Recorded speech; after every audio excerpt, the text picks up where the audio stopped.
Я рада приветствовать всех, кто изучает казахский язык с помощью наших видеокассет. Сегодня мы поговорим об особенностях имен существительных в казахском языке. Как вам уже известно, существительные в русском языке делятся на одушевленные и неодушевленные. Все одушевленные существительные, включая сюда и названия животных, отвечают на вопрос «кто?», «кым?», а все остальные на вопрос «что?», «не?». В казахском языке вопрос «кым?», «кто?» относится только к существительным, обозначающим людей. Например, Арман – имя, Әке – отец, жүргізуші – ведущая. Кім келе жатыр?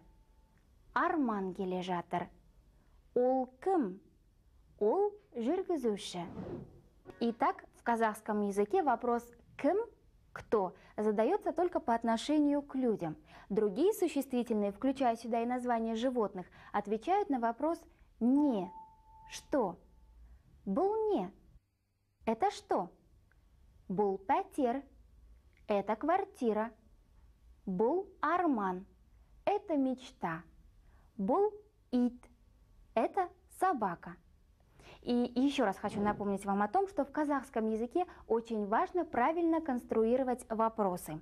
Здесь существительные изменяются по падежам, числам, а также имеют притяжательные окончания. Но об этом мы расскажем вам на следующих уроках.